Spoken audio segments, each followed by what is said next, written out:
Hey everyone, Eric Watson here, freelance writer, player of games, writer of words, recorder of videos, and tabletop role-playing aficionado. Welcome to another DM's Guild review, my written and video piece series. Take a look at the adventures and supplemental material at the Dungeon Masters Guild website.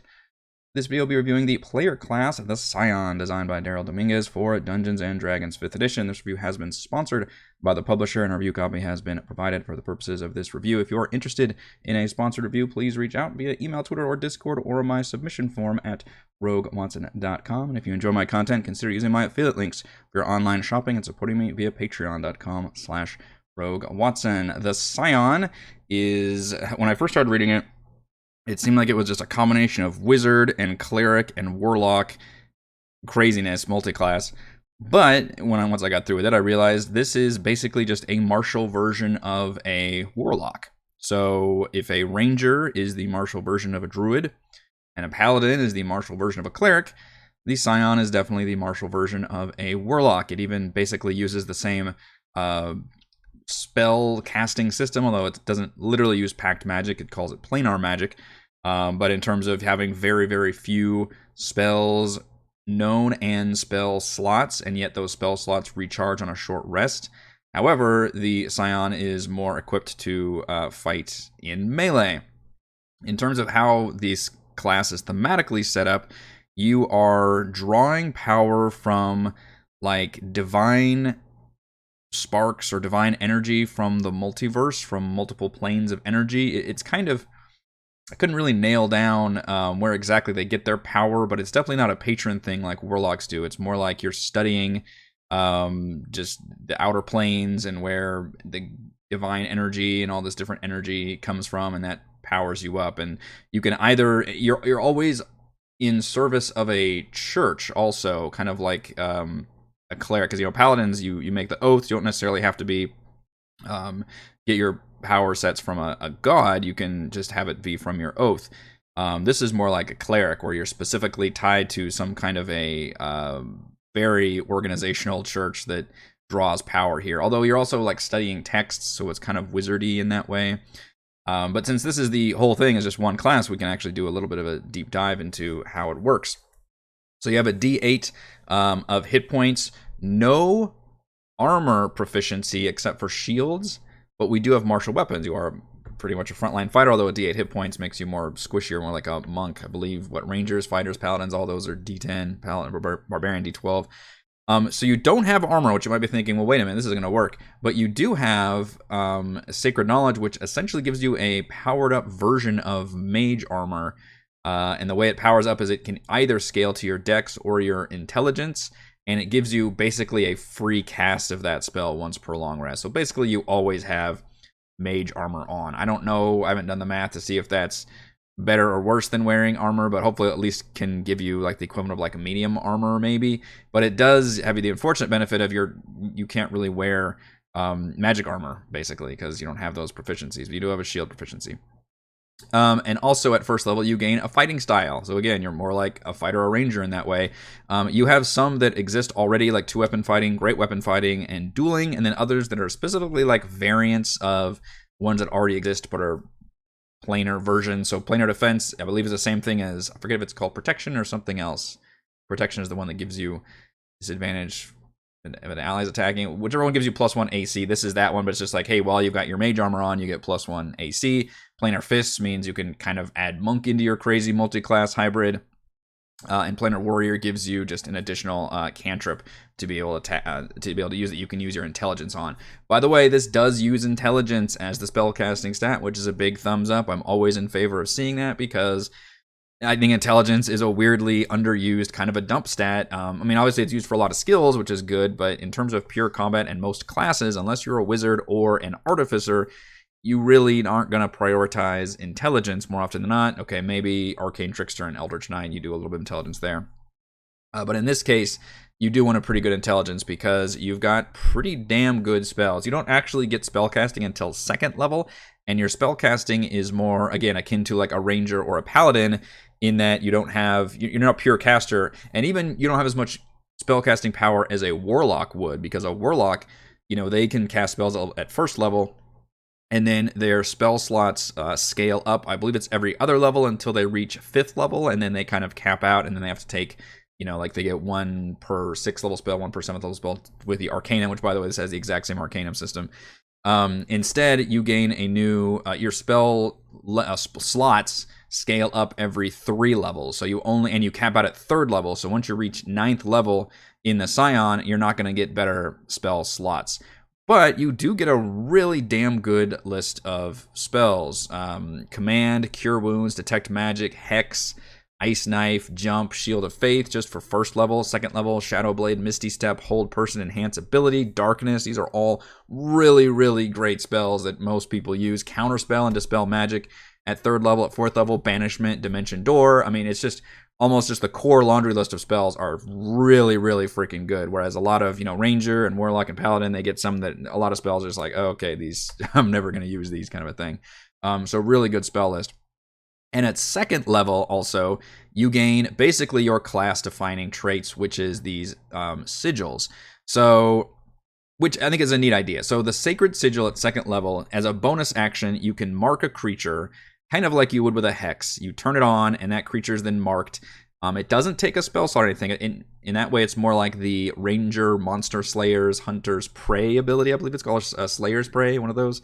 I actually played a character that used that ability. I can't freaking remember it. But whereas you just, for a bonus action, you basically mark a creature, and from then on, as long as it's marked, you deal an extra 1d4 damage of a certain type. It kind of depends on your alignment, although it also mentions you can just pick. But you can choose Radiant, Force, or Necrotic. So you can choose Force damage, which probably everybody would, because that's just the best damage to do.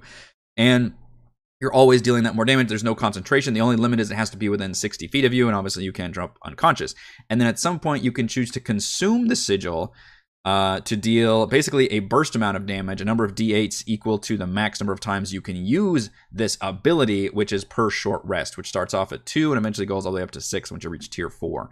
So that's pretty cool. It's just extra damage, and it gives you a chance to choose when you want to consume it, which makes it a little more interesting than something like Hex or I think it's called Slayer's Prey, that you just turn on and then it just kind of adds that damage. And Hex is even a little more fiddly because you have to like maintain concentration, and you have to like switch it to other creatures, or if your DM's being weird about there's no creature around, like, well, okay, I carry on a bag of rats or something and I Hex one of the, it's a pain in the butt. So I think this one works well. Even though you do have a limited time, but they come back on a short rest, so you can use it pretty often. So that's, I think, a neat system. And then furthermore, it builds upon this system with the Empower Sigils. This one is a little bit more confusing for me. I think the idea is it's supposed to give you just an additional thing that you can choose. At 2nd level, you gain 1 of them. At 6th, you gain 1, and then you gain, I think, 4 total. Like every tier, you basically gain another sigil, empowered sigil, and these give you more active abilities that you can turn on. That have to do whenever you either basically have a creature that is already marked, and it gives you additional ability. The confusion was, I'm not sure how often you can do this or how you trigger it and all that, because it just says you can use 1 sigil power at a time, and each one once per long rest. But then some of them are like, while a creature is sealed, you gain resistance against bludgeoning, piercing, and slashing damage. So that means you just have to turn that on once per long rest, and then does it just last until that creature is sealed? It was just kind of some confusion. And I got further confused when you read the sample NPC at the end, which states that they, as part of their stat block, have to spend a spell slot to actually use their Empower Sigil. I don't know if that's just for an NPC or what. So I get the idea here. I just think the rules could have been spelled out a little bit easier, because some of these are like active abilities you're using, which I get, okay, man, it's just once per long rest. Whereas others are like almost ongoing effects. Is that also supposed to be once per long rest? So it could have been spelled out a little bit better, but I do like the fact that it builds all the way starting at 2nd level. You're already building on what is already a cool ability with the whole sigil thing. So I like that a lot. And then you really just keep getting good abilities. You gain expertise, I believe, at 3rd level, extra attack at 5th level. Again, you're a martial frontline. And at 9th level, you can actually basically create your own scrolls, which give you, for free, you can create 1 scroll, which kind of just gives you another spell slot, basically, ahead of time, which is an interesting mechanic. You can get you gain the Eldritch Knight kind of bonus action attack thing with your spell focus. You gain the Planar Arcanum, which is exactly what I believe it's called, Mystic Arcanum for the Warlock, which is you can select a spell that you would normally not be able to cast, which is anything 4th level or above, and get like 1 of those per long rest. So these are all really good abilities. They help you, create this Warlock Martial hybrid that I think generally works pretty well, although On the other hand, I think you could have just made this a warlock subclass in a lot of ways, and just somehow, built these abilities to make you more of a martial fighter. Give yourself the free mage armor. I guess you'd still. Does a warlock already have a D8? I honestly don't remember. I think they might already have a D8. But you could do. I mean, we already have like the hexblade. Like, there's ways you can create a martial warlock, and I feel like this is pretty much that. Although I get the theme is you don't have a patron, you just have like study of, which you could make that your patron is your study of the cosmos or whatever. You do get your own subclasses, though. It includes 4 of them, which is nice, and each one is very much reminds me of a soft multi-class, so it really helps you. Do you want to be more of a cleric? Do you want to be more of a wizard? Do you want to be more of a ranger? Those are all basically here. The acolyte is your healer support class, which has a cool ability where you gain like a once per use lesser restoration, essentially once per short rest, which is very useful. And you can support, you get a bunch of really great spells: bless, healing word, aid, and large reduce, haste. Those are all fucking amazing. And then you can consume your sigil to heal allies who are attacking your marked enemies, which is very helpful. Avenger is seems like a ranger because you can your sigil abilities now proc on range attacks and not just melee attacks, which I went back and said, oh, it does just say melee attack. So if you want to specifically use range damage, you can do that with the Avenger. And again, a lot of cool ranger spells. Inquisitor is your paladin soft multiclass. Basically, you gain a lot of cool one-on-one abilities: compelled duel, branding, smite, suggestion, and they just throw lightning bolt and fire shield in there for funsies. You can create a ward of temporary hit points, again using your sigil. I really like the fact that they all build on, I think every single one of these has at least one ability that builds on, hey, when you've got somebody marked with your sigil, then you can do this extra thing on there, which is great. One of my favorite things from looking at classes or subclasses to see what new mechanic or ability does this add to make it interesting and unique, and then also how does it build upon that thing, and does it front load the thing, which here it does. It gives you sigils at 2nd level, and then as you level up, you gain additional, abilities and things you can make that better. So I think that's a huge thumbs up. Magus is your wizard, which is the only one that I think is a big misstep because none of the abilities are very interesting. It's really, really boring. I mean, you get great spells: magic missile, scorching ray, fireball, wall of fire. Those are all fantastic, but you basically, only thing you get at 3rd level is essentially an extra cantrip, which is not very helpful. And then you have to wait all the way until 7th level, and then your whole thing is that you can consume a seal to regain a spell slot. That's not very exciting. And then even further on, you can basically cast like a spell from, I believe it's 1st to 2nd level once per rest without expending a spell slot. So basically you just get an additional like low level spell slot. Like, none of those things are very exciting. You can just, you can cast a few more spells more often, but the others are way more interesting and do the multi-class thing a lot better, I think. But generally, I think it's a thumbs up. Oh, and by the way, they all have a very bold thing that this class does is it saves its 20th level feature for whatever your subclass is, and all of them are kind of similar in that you basically transform into this super Scion mode that does all these extra things.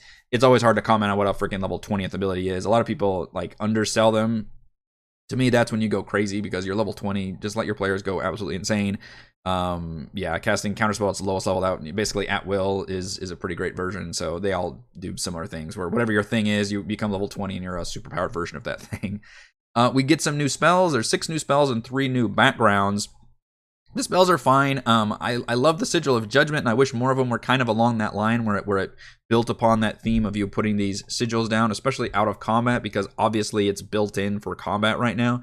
And a good example is the Sigil of Judgment, which is basically a 1st level single target version of Zone of Truth, and it can do a few more, it can do damage on top of that, which is nice.